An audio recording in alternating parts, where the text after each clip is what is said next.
আমাদের পুজো পার্বণ, মেলা, জন্মদিন, ঘরের খরচ, ফুচকা এই সব কিছুর জন্য যে টাকা দিতে, সেই টাকা আমরা দুজন মিলে খরচা না করে এখানে জমিয়েছি।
মা, ছুটকি আজকে কলেজে যাবে না? আমি আজকে তাড়াহুড়ো করে এর জন্য এলাম। মেজদি ভাই, আমার ফিজের টাকাটা জমা হয়ে গেছে বুঝি? না, ওই আলমারির উপর থেকে জিনিসটা নামাতে হবে, তোকে দিয়ে সেটা করাবো তাই। আসলে বাড়িতে বেগার খাটুনি খাটার মতো কেউ থাকে না তো, তুই না থাকলে তাই।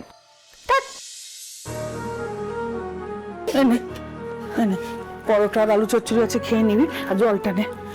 আমি টিফিনে কি খাবো না ভেবে যদি এটা ভাবতে ফিজটা কি করে সময় মতো দেবো, তাহলে কাজে দিত। সব ব্যবস্থা হয়ে যাবে মা গো। ছুটকি, কি বললাম তোকে, তাড়াতাড়ি কাজটা করে দে না। সবাই নিজের নিজের কাজে ব্যস্ত, আমার ফিজটাও যে একটা কাজের মধ্যে পড়ে সেটা কোনো মাথায় নেই। বারবার করে এক কথা কেন বলছিস বলতো? তুই কাজটা কর তাড়াতাড়ি, যা। করছি, বারবার বলছিস কেন?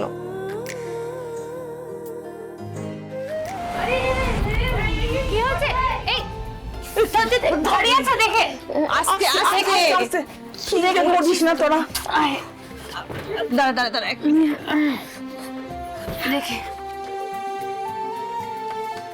তুই এটা আমাকে একা একা নামাতে বলছিলি মেজদি ভাই? তুই একজন প্লেয়ার মানুষ, এটা করতে পারবি না আমি কি করে বুঝবো? দাঁড়া দাঁড়া দাঁড়া, প্লেয়ার হলে আমি ছোট। নির্বেলা তুমি ছোট। আচ্ছা এর মধ্যে ধুলো আছে, ঝুল আছে, কি করছিস নোংরা বাক্সটাকে নামিয়ে তোরা? আগে ব্যাংকের কাজ, বাকি কাজ পরে হবে। ব্যাংকের কাজ? তুই ব্যাংকে যাবি মেজদি ভাই আমার ফিজ আনতে? এই, শোন শোন শোন, কি হলো? ব্যাংকেতে মাত্র 1000 টাকা পড়ে আছে। দরিদ্র নারায়ণ সেবার জন্য তো সব টাকা তুলে নিয়েছি। তুই কোথা থেকে টাকা আনবি? তুমি এদিকে এসো, এখানে বসো। আমি এই ব্যাংকের কথা বলছিলাম মা।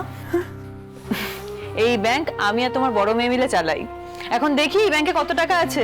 ছুটকি, চাবিটা নিয়ে আয়, দাদি ওখানে আছে, নিয়ে আয়। হ্যাঁ, তোর কলেজের ফিস কত রে? 15,000 না?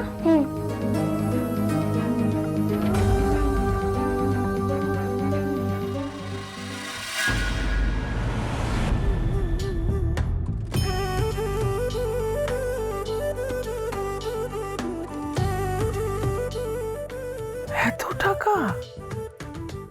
এত টাকা তোরা দুজনে মিলে জমিয়েছিস? এতটা কত সেটা আবার গুনে দেখতে হবে তো। চলো সবাই মিলে লেগে পড়ি। একটু সরা।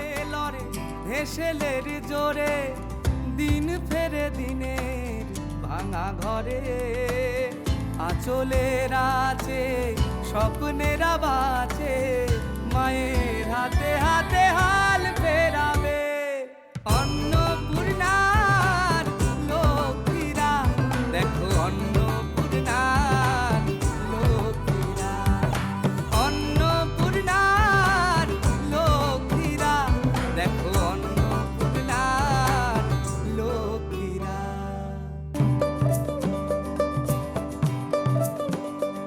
এখানে 7,000 টাকা আছে। এখানে 6,000 টাকা আছে। আমি 3,000 টাকা গুনেছি। আমার 2240 টাকা। আচ্ছা,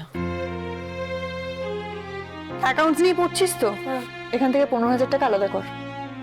আরে বললি না তো এই টাকাটা জমালি কি করে? তুমি যেমন নিজের সুখ স্বাচ্ছন্দ্যের সাথে আপোষ করে আমাদের বড় করেছো, আমরাও বছর কয়েক নিজেদের শখের সাথে আপোষ করেছি। তুমি আমাদের পুজো পার্বণ, মেলা, জন্মদিন, ঘরের খরচ, ফুচকা এই সব কিছুর জন্য যে টাকা দিতে, সেই টাকা আমরা দুজন মিলে খরচা না করে এখানে জমিয়েছিলাম। মা, বুদ্ধিটা কিন্তু তোমার মেজো মেয়ের ছিল।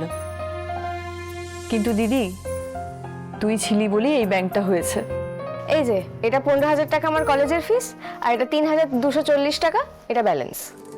আমরা এই 3,000 টাকা দিয়ে মায়ের জন্য শাড়ি কিনবো। এই না না না না, আমার জন্য কোনো শাড়ি টাড়ি কিনতে হবে না। মা তুমি এত না না করো না তো, সবসময় না না শুনতে ভালো আরে লাগে না। শোন না মা, আলমারিতে নতুন শাড়ি এখনো ভাঁজ খোলা হয়নি। কি শাড়ি? না মামা, কোথায় যাবো শাড়ি পরে আমি? না, মেজদি ভাই যখন বলে দিয়েছে নতুন শাড়ি কেনা হবে, তার মানে নতুন শাড়ি কেনা হবে।